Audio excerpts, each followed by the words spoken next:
ನಮಸ್ಕಾರ ವೀಕ್ಷಕರೇ, ಮೊದಲನೇದಾಗಿ 2025ನೇ ಇಸ್ವಿ ಆಂಗ್ಲ ನೂತನ ಸಂವತ್ಸರದ ಹಾರ್ದಿಕ ಶುಭಾಶಯಗಳು. 23ನೇ ಇಸ್ವಿಲಿ 24ನೇ ಇಸ್ವಿಲಿ ಎಲ್ಲ ಆಗದೆ ಇರತಕ್ಕಂತಹ ಒಳ್ಳೊಳ್ಳೆ ಕೆಲಸಗಳು ಖಂಡಿತವಾಗಿ 25ನೇ ಇಸ್ವಿಲಿ ಆಗ್ಲಿ. ನೀವೇನೇನು ಅನ್ಕೊಂಡಿರ್ತೀರೋ ಎಲ್ಲ ಒಳ್ಳೇದಾಗ್ಲಿ, ನಿಮ್ಗೆ ಏನೂ ಕೆಡಕಾಗದೆ ಇರಲಿ ಅಂತ ಬಯಸ್ತಾ ಈ ಒಂದು ವಿಡಿಯೋದಲ್ಲಿ ನಾನು 2025ನೇ ಇಸ್ವಿ ನೂತನ ಆಂಗ್ಲ ಸಂವತ್ಸರದಲ್ಲಿ 5 ರಾಶಿಗಳಿಗೆ ಗುರುಬಲ ಬರ್ತಾ ಇದೆ. 5 ರಾಶಿಯವರು ಗುರುಬಲ ಪಡ್ಕೊಳ್ತಾ ಇದ್ದಾರೆ.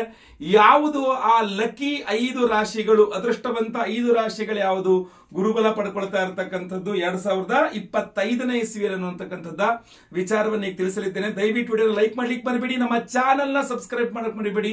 ಇನ್ನು ಅದ್ಭುತವಾದಂತಹ ವಿಚಾರಗಳು 2025ನೇ ಇಸ್ವಿ ಬಗ್ಗೆ ನಾನು ಇದೇ ನಮ್ಮ ಚಾನೆಲ್ ನಲ್ಲಿ ತಿಳಿಸಲಿದ್ದೇನೆ. ವಿಡಿಯೋನ ಲೈಕ್ ಮಾಡಕ್ಕೆ ವಾಟ್ಸ್ಆಪ್, ಫೇಸ್ಬುಕ್, ಮೆಸೆಂಜರ್, ಟೆಲಿಗ್ರಾಮ್ ಎಲ್ಲ ಕಡೆ ಶೇರ್ ಮಾಡ್ಲಿಕ್ಕೆ ದಯವಿಟ್ಟು ಮರಿಬೇಡಿ. 2025ನೇ ಇಸ್ವಿಯಲ್ಲಿ ಬಹಳ ಪ್ರಮುಖವಾಗಿ ಮೇ 15ನೇ ತಾರೀಕು ಮಿಥುನ ರಾಶಿಗೆ ಗುರು ಸಂಚಾರ ಆಗ್ತಾ ಇದೆ. ಮೇ 15ನೇ ತಾರೀಕು. ಸೊ ಮೇ 15ನೇ ತಾರೀಕಿನ ನಂತರ ಅಂದ್ರೆ ಒಂದು 4-5 ತಿಂಗಳ ನಂತರ ಈ 5 ರಾಶಿಯವರಿಗೆ ಗುರುಬಲ ಬರಲಿದೆ.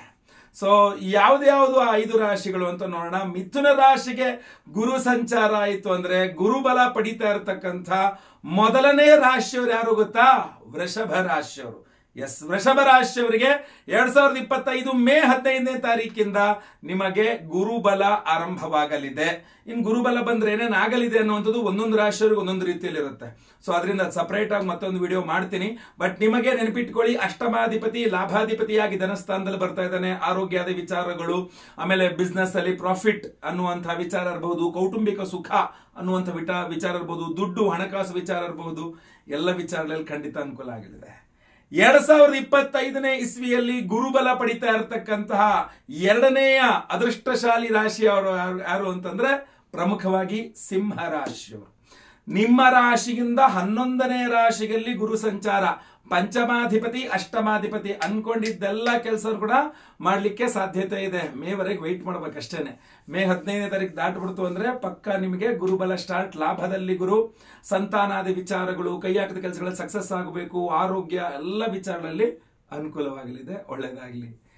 2025ನೇ ಇಸ್ವಿಯಲ್ಲಿ ಗುರುಬಲ ಪಡೆದು ಅದೃಷ್ಟಶಾಲಿಯಾಗ್ತಕ್ಕಂತಹ 3ನೇಯ ರಾಶಿಯವರು ಯಾರಪ್ಪ ಅವರು ಅಂತಂದ್ರೆ ತುಲಾ ರಾಶಿಯವರು. ಎಸ್, 2023-24 ಇಸ್ವಿ ಎಲ್ಲ ಸಹ ಪಂಚಮ ಶನಿಯಲ್ಲಿ ನೊಂದು ಬೆಂದು ಬಹಳ ಕಷ್ಟಪಟ್ಟು ದೇವರೇ ನನ್ಗೆ ಯಾರು ಕಾಪಾಡಾರ ಇಲ್ವಾ ಅಂತ ಹೇಳಿ ಯೋಚನೆ ಮಾಡ್ತಾ ಇದ್ದಂಥವ್ರು ತುಲಾ ರಾಶಿಯವರು. 2025ನೇ ಇಸ್ವಿ ಮೇ 15ನೇ ತಾರೀಕಿನಿಂದ ಅವರಿಗೆ ಗುರುಬಲ ಭಾಗ್ಯಸ್ಥಾನದಲ್ಲಿ ಗುರು ಬರಲಿದ್ದಾನೆ. ಪಿತ್ರಾರ್ಜಿತ ಆಸ್ತಿ ವಿಚಾರ ಇರಬಹುದು, ಸಾಲಾದಿ ವಿಚಾರಗಳಿರಬಹುದು, ಅಣ್ಣ ತಮ್ಮಂದ್ರ ಜೊತೆಗಿರುವ ಜಗಳ ಮನಸ್ತಾಪಾದಿಗಳನ್ನ ಸರಿ ಮಾಡಿಕೊಳ್ತಕ್ಕಂತಹ ವಿಚಾರಗಳಿರಬಹುದು, ಹಲವಾರು ವಿಚಾರಗಳಲ್ಲಿ ವಿದೇಶ ಪ್ರಯಾಣ, ವಿವಾಹಾದಿ ವಿಚಾರಗಳ ತನಕ ತುಲಾ ರಾಶಿಯವರಿಗೆ 2025ನೇ ಇಸ್ವಿಲಿ ಗುರುಬಲ ಆರಂಭವಾದ ನಂತರ ಮೇ 15ರ ನಂತರ ಖಂಡಿತವಾಗಿ ಒಳ್ಳೆಯದಾಗಲಿದೆ. ಎಸ್, ಇನ್ನು ಗುರುಬಲ ಪಡಿತಾ ಇರತಕ್ಕಂತಹ 4ನೇಯ ರಾಶಿ ಅದೃಷ್ಟಶಾಲಿಗಳು, 4ನೇ ಅದೃಷ್ಟಶಾಲಿ ರಾಶಿಯವರು ಯಾರಪ್ಪ ಅಂತಂದ್ರೆ ಧನುರ್ರಾಶಿಯವರು. 2025ನೇ ಇಸ್ವಿಯಲ್ಲಿ ಧನುರ್ರಾಶಿಯವರಿಗೂ ಸಹ ರಾಶ್ಯಾಧಿಪತಿ 7ನೇ ಮನೆಗೆ ಹೋಗ್ತಾನೆ. ರಾಶ್ಯಾಧಿಪತಿ ಚತುರ್ಥಾಧಿಪತಿ ಸಪ್ತಮಕ್ಕೆ ಹೋಗ್ತಾನೆ. 7ನೇ ಮನೆಗೆ ಹೋಗಿ ಪೂರ್ಣವಾದಂತಹ ದೃಷ್ಟಿಯನ್ನು ಕೊಡ್ತಾನೆ ರಾಶಿಯ ಮೇಲೆ. ಅಂದ್ರೆ ಬಹಳ ಅದೃಷ್ಟವಂತ ರಾಶಿಯವರಾಗಿರ್ತಾರೆ ಧನುರಾಶಿಯವರು. ಯಾಕೆಂದ್ರೆ ಒಂದು ಗುರುಬಲ, 2ನೇದು ರಾಶ್ಯಾಧಿಪತಿಯ ಪೂರ್ಣ ದೃಷ್ಟಿ ಸಪ್ತಮದಿಂದ ಅಂತಂದಾಗ ಬಹಳಷ್ಟು ವಿಚಾರಗಳು ಧನುರಾಶಿಯವರು 2025ನೇ ಇಸ್ವಿಯಲ್ಲಿ ಮೇ ನಂತರ ಅದೃಷ್ಟವಂತರಾಗ್ಬಿಡ್ತಾರೆ. ಯಾಕೆ ಅಂತಂದ್ರೆ ಒಂದನೇದಾಗಿ ರಾಶ್ಯಾಧಿಪತಿಯ ದೃಷ್ಟಿ ರಾಶಿಯ ಮೇಲೆ ಬಿತ್ತು ಅಂದಾಗ ಆರೋಗ್ಯ ವೃದ್ಧಿ ಆಗುತ್ತೆ. ಆಮೇಲೆ ನೀವೇನಾದ್ರು ಸೈಡ್ ಲೈನ್ ಮಾಡಿ ನಿಮ್ಮ ಮೇಲೆ ಗಮನನೇ ಆಗುತ್ತೆ, ನಿಮ್ಮ ಪ್ರಾಮುಖ್ಯತೆಯನ್ನು ಕಳ್ಕೊಳ್ತಾ ಇದ್ರಿ ನೀವು ಅಂದ್ರೆ ಆ ಕಳೆದುಕೊಂಡ ನಿಮ್ಮ ಪ್ರಾಮುಖ್ಯತೆಗಳು ನಿಮಗೆ ಮರಳಿ ಪಡೆಯಲಿದೆ, ಆರೋಗ್ಯ ವೃದ್ಧಿ ಆಗಲಿದೆ. ಆಮೇಲೆ ವಿದ್ಯಾರ್ಥಿಗಳಿಗೆ ತುಂಬಾ ಅನುಕೂಲವಾಗುತ್ತೆ. ಸಪ್ತಮದ ಗುರುಬಲ ಆದ್ರಿಂದಾಗಿ ಅವಿವಾಹಿತರಿಗೆ ವಿವಾಹದ ವಿಚಾರದಲ್ಲಿ, ವಿವಾಹಿತರಿಗೆ ಅನ್ಯೋನ್ಯಸುಖ ದಾಂಪತ್ಯ ವಿಚಾರದಲ್ಲಿ ಅನುಕೂಲವಾಗಲಿದೆ. ವಿದೇಶ ಪ್ರಯಾಣ ಮಾಡಬೇಕು ಅನ್ಕೊಂಡ್ರಂತ ಧನುರಾಶಿಯವರಿಗೆ ಅನುಕೂಲವಾಗಲಿದೆ. ಆಮೇಲೆ ಪಾರ್ಟ್ನರ್ಶಿಪ್ ಅಲ್ಲಿ ಬಿಸ್ನೆಸ್ ಮಾಡತಕ್ಕಂತಹ ಧನುರಾಶಿಯವರಿಗೆ ಅನುಕೂಲವಾಗಲಿದೆ. ಧನುರಾಶಿಯವರ ತಾಯಿಗೆ ಏನಾದ್ರು ಅನಾರೋಗ್ಯ ಇತ್ಯಾದಿಗಳಿದ್ರೆ ಅದನ್ನು ಕೂಡ ಸರಿ ಮಾಡ್ಕೊಳ್ಬಹುದು. ಬಹಳಷ್ಟು ಜನ ವಿವಾಹಿತ ಧನುರಾಶಿಯ ಮಹಿಳೆಯರು, ಸ್ತ್ರೀಯರು ತವರು ಮನೆಯೊಂದಿಗಿನ ಜಗಳ ಮನಸ್ತಾಪಗಳು, ಅಲ್ಲಿಂದ ಮಾತು ಬಿಟ್ಟು ಅಲ್ಲಿಗೆ ಹೋಗಕ್ಕಾಗದೆ ಒದ್ದಾಡ್ತಾ ಇರ್ತಾರೆ. ಅದೆಲ್ಲ ಪ್ರಾಬ್ಲಮ್ಗಳು ಸಾಲ್ವ್ ಆಗಲಿದೆ. ಆಮೇಲೆ ವಿದ್ಯಾರ್ಥಿಗಳಿಗೂ ತುಂಬಾ ಅನುಕೂಲವಾಗಲಿದೆ. ವಿದ್ಯಾರ್ಥಿಗಳಿಗಂತೂ ದೂರ ದೂರ ಬೇರೆ ಬೇರೆ ಊರುಗಳಲ್ಲಿ ಸೀಟ್ ಸಿಕ್ಕು ಅಲ್ಲಿಗೆ ತುಂಬಾ ಟ್ರೈ ಮಾಡ್ತಿದ್ದೀನಿ ಸರ್, ವಿದೇಶಕ್ಕೆ ಹೋಗಿ ಓದಬೇಕು ಅಂತ ಆಗ್ತಾ ಇಲ್ಲ ಧನುರ್ರಾಶಿ ಅಂತಂದ್ರೆ ಖಂಡಿತ ಅನುಕೂಲವಾಗಲಿದೆ. ಈ ತರ ಹಲವಾರು ವಿಚಾರಗಳಲ್ಲಿ ಧನುರ್ರಾಶಿಯವರಿಗೆ 2025ನೇ ಇಸ್ವಿಯಲ್ಲಿ ಗುರುಬಲ ಪಡೆದು ಅದೃಷ್ಟಶಾಲಿಗಳಾಗಲಿದ್ದಾರೆ. ಬಟ್ ಮೇ ತನಕ ಕಾಯಬೇಕಾಗತ್ತೆ, ಮೇ 15ರ ತನಕ ಅಂತ ಮಿಥುನಕ್ಕೆ ಗುರು ಹೋಗ್ಬೇಕು. ನೆಕ್ಸ್ಟ್ ಕೊನೆಯದಾಗಿ 5ನೇಯ ರಾಶಿ ಗುರುಬಲವನ್ನ ಪಡೆದು 2025ನೇ ಇಸ್ವಿಯಲ್ಲಿ ಅದೃಷ್ಟವನ್ನ ಪಡ್ಕೊಳ್ತಾ ಇರತಕ್ಕಂಥ ರಾಶಿಯವರು ಯಾರಪ್ಪ ಅಂತಂದ್ರೆ 2025 ಮೇ 15ರ ನಂತರ ಯಾರಪ್ಪ ಅಂದ್ರೆ ಕುಂಭರಾಶಿಯವರು. ನೋಡಿ, ಸಾಡೆ ಸಾತಿ ಜನ್ಮ ಶನಿ, ಅದು ಸಹ ಮುಂದಿನ ಇದರಲ್ಲಿ ಕಡೆಯ ಸಾಡೆ ಸಾತಿಯ ಕೊನೆಯ ಭಾಗವು ಆರಂಭವಾಗಲಿದೆ. ಮೀನರಾಶಿಗೆ ಶನಿ ಸಂಚಾರ ಆಗಬೇಕು, ಅದು ಮಾರ್ಚ್ 29ಕ್ಕೆ. ಸೊ ಅದರ ನಂತರ ಸಂಪೂರ್ಣವಾದಂತಹ ಗುರುಬಲ ಒಂದ್ ಕಡೆ, ರಾಶಿ ಸಾಡೆ ಸಾತಿಯ ಕೊನೆಯ ಭಾಗ. ಟೋಟಲ್ ಆಗಿ 2025ನೇ ಇಸವಿ ಕುಂಭರಾಶಿಯವರಿಗೆ ಅದೃಷ್ಟವಾಗಬಹುದು. ಯಾಕೆ ಅಂದ್ರೆ ಶನಿ ಬಿಟ್ಟು ಹೋಗ್ಬೇಕಾದ್ರೆ ಒಳ್ಳೇದು ಮಾಡ್ತಾನಂತೆ. ಅದ್ರ ರಿಲೇಟೆಡ್ ಆಗಿರತಕ್ಕಂಥ ಬೇರೆ ವಿಚಾರಗಳು, ಶನಿ ಸಂಚಾರದ ಪ್ರಭಾವಾದಿಗಳೆಲ್ಲ ಸಪರೇಟ್ ವಿಡಿಯೋ ಮಾಡ್ತೇನೆ ನಾನು. ಕುಂಭರಾಶಿಯವರಿಗೆ ಏನು ತೊಂದರೆ ಇಲ್ಲ. ಬಟ್ ನಾನೊಂದು ಸಿಂಪಲ್ ಆಗಿ ಹೇಳ್ಬೇಕಂದ್ರೆ ಶನಿ ಬಿಟ್ಟು ಹೋಗ್ಬೇಕಾದ್ರೆ ಒಳ್ಳೇದು ಮಾಡ್ತಾನೆ. ಸೊ ಕೊನೆಯದಾಗಿ 2.5 ವರ್ಷ ಇರುತ್ತೆ, ಸಾಡೆ ಸತಿಯ ಕೊನೆಯ ಭಾಗವಾಗಿರುತ್ತೆ 2025ನೇ ಇಸ್ವಿಯಲ್ಲಿ ಆರಂಭವಾಗುವಂಥದ್ದು. ಆಮೇಲೆ ಗುರುಬಲವು ಪಂಚಮದಲ್ಲಿ ಬರ್ತಾನೆ. ಧನಾಧಿಪತಿ, ಕುಟುಂಬಾಧಿಪತಿ, ಲಾಭಾಧಿಪತಿಯಾಗಿ ಪಂಚಮದಲ್ಲಿದ್ದು ಲಾಭವನ್ನ ಪೂರ್ಣ ದೃಷ್ಟಿಯಿಂದ ನೋಡ್ತಾನೆ ಅಂದಾಗ ಈ ಗುರುಬಲ ಕುಂಭರಾಶಿಯವರಿಗೆ ಅದ್ಭುತವಾದಂತಹ ಸಾಧನೆಗಳನ್ನ, ಕಾರ್ಯ ಸಾಧನೆಗಳನ್ನು ಮಾಡಿಕೊಡಲಿದೆ. ಒಳ್ಳೊಳ್ಳೆ ರೀತಿಯಲ್ಲಿ ಸಹಾಯ ಮಾಡಲಿದೆ ಕುಂಭರಾಶಿಯವರಿಗೆ. ಸೊ ಇಂಥ ಒಂದು ಒಳ್ಳೆಯ ಅದೃಷ್ಟವನ್ನ ಕುಂಭರಾಶಿಯವರು ಬಿಡಬಾರದು. ಸಂತಾನ ಇಲ್ಲದವರಿಗೆ ಸಂತಾನ ಆಗುವಂತಹ ವಿಚಾರದಲ್ಲಿ ಒಂದು ಬಿಟ್ಟು ಮಿಕ್ಕೆಲ್ಲ ವಿಚಾರದಲ್ಲಿ ಅನುಕೂಲವಾಗುತ್ತೆ. ಅಂದ್ರೆ ಮಕ್ಕಳಿಗೆ ಮದುವೆ ಮಾಡ್ಬೇಕು ಅನ್ಕೊಂಡಿದ್ದೀರಾ, ಮಕ್ಕಳಿಗೆ ಏನೋ ಒಂದು ಆಸ್ತಿ ಮಾಡ್ಕೊಡ್ಬೇಕು ಅನ್ಕೊಂಡಿದ್ದೀರಾ, ಮಕ್ಕಳಿಗೆಲ್ಲೋ ಕೆಲಸ ಕೊಡಿಸ್ಬೇಕು ಅನ್ಕೊಂಡಿದ್ದೀರಾ, ಮಕ್ಕಳಿಗೆಲ್ಲೋ ಒಂದು ಕಡೆ ಕಾಲೇಜಲ್ಲಿ ಸೀಟ್ ಕೊಡಿಸ್ಬೇಕು ಅನ್ಕೊಂಡಿದ್ದೀರಾ, ಮಕ್ಕಳ ನಿಮಿತ್ತವಾಗಿ ನೀವೇನೇ ಪ್ರಯತ್ನ ಮಾಡಿದ್ರು 2025ನೇ ಇಸ್ವಿ ಮೇ ನಂತರ ಖಂಡಿತವಾಗಿ ಅದು ನಿಮ್ಗೆ ಅನುಕೂಲವಾಗಲಿದೆ. ಹಾಗೂ ದುಡ್ಡಿನ ವಿಚಾರದಲ್ಲಿ, ಕೌಟುಂಬಿಕ ಕಲಹಗಳು, ಕುಟುಂಬದಲ್ಲಿ ಮನಸ್ತಾಪಗಳು ಕಡಿಮೆ ಆಗೋ ವಿಚಾರದಲ್ಲಿ, ವ್ಯಾಪಾರದಲ್ಲಿ ಅದ್ಭುತವಾದಂತಹ ಲಾಭ, ಇಲ್ಲಿ ತನಕ ಕಂಡು ಕೇಳರಿದ ಲಾಭವನ್ನು ಕಾಣುವಂತಹ ವಿಚಾರದಲ್ಲಿ ತುಂಬಾ ವಿಚಾರಗಳಲ್ಲಿ ಅನುಕೂಲವಾಗಲಿದೆ ಈ ಗುರುಬಲ.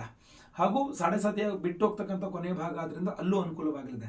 ಏನಂತಂದ್ರೆ ಈ 5 ರಾಶಿಯವರು ಅಂದ್ರೆ ವೃಷಭ ರಾಶಿ, ಸಿಂಹರಾಶಿ, ತುಲಾರಾಶಿ, ಧನುರ್ರಾಶಿ, ಕುಂಭರಾಶಿ, ಈ 5 ರಾಶಿಯವರೆಗೂ 2025ನೇ ಇಸ್ವಿಯಲ್ಲಿ ಗುರುಬಲ ಬಂದು ಅದೃಷ್ಟವನ್ನ ಪಡೆಯಲಿದ್ದೀರಿ. ನೀವೆಲ್ಲರೂ ಸಹ ಹೇಳ್ತೇನೆ, ಅಥವಾ ನಿಮ್ ಹೊರತುಪಡಿಸಿ ಇತರ ಯಾರು ಇರ್ಬೋದು. ಅಂದ್ರೆ ಉದಾಹರಣೆಗೆ ಈಗ ಮೇ 15ಕ್ಕೆ ಮುಗಿದೋಗುತ್ತೆ ಗುರುಬಲ ಅಂದವರಿಗೆ, ಜನವರಿ, ಫೆಬ್ರವರಿ, ಮಾರ್ಚ್, ಏಪ್ರಿಲ್ 4 ತಿಂಗಳು ಇರ್ತದೆ ಅಷ್ಟೇನೆ. 2025ರಲ್ಲಿ 4 ತಿಂಗಳು ಗುರುಬಲ ಬಾಕಿ ಇರ್ತಕ್ಕಂಥದ್ದು ಮಿಕ್ಕಂತ ಈಗಿರುವಂತಹ ರಾಶಿಯವರಿಗೆ. ಅಂದ್ರೆ ಅದರಲ್ಲಿ ಮೇಷ ಬಂತು, ಕನ್ಯಾ ಬಂತು, ಕರ್ಕ ಬಂತು, ಆಮೇಲೆ ವೃಶ್ಚಿಕ ಬಂತು, ಆಮೇಲೆ ಮೇಷ ಬಂತು, ಆಮೇಲೆ ಮಕರ ಬಂತು. ಈ 5 ರಾಶಿಯವರು ಏನೇ ಇನ್ನೊಂದು 4 ತಿಂಗಳಲ್ಲಿ ಗುರುಬಲನೇ ಕಳ್ಕೊಂಡ್ಬಿಡ್ತೀರಾ, ಮುಗಿದೋಗ್ಬಿಡುತ್ತೆ ಗುರುಬಲ ಜನವರಿಯಿಂದ. ಸೊ ಅದ್ರಿಂದ 4-4.5 ತಿಂಗಳಲ್ಲಿ ಸೊ ನೀವು ಬೇಗ ಬೇಗ ಶುಭ ಕಾರ್ಯಗಳೇನಿದ್ರು ಮುಗಿಸ್ಕೊಂಡ್ಬಿಡ್ಬೇಕಾಗತ್ತೆ. ಹಾಗೂ ಇನ್ನು 2 ರಾಶಿಯವರಿಗೆ 2025ರಲ್ಲಿ ಗುರುಬಲ ಬರೋದೇ ಇಲ್ಲ. ಅಂದ್ರೆ ಏನಾಗುತ್ತೆ, ಮೊದಲು ಇರಲಿಲ್ಲ ಈಗಲೂ ಇಲ್ಲ ಅನ್ನೋ ತರ. ಅಂದ್ರೆ ಅದು ಮಿಥುನ ಹಾಗೂ ಮೀನ ರಾಶಿಯವರಿಗೆ ಇರ್ಲಿಲ್ಲ, ಮೊದಲು ಇರ್ಲಿಲ್ಲ ನಂತರನೂ ಇಲ್ಲ ಅನ್ನೋ ತರ ಚೇಂಜಸ್ಗಳಿದ್ದಾವೆ.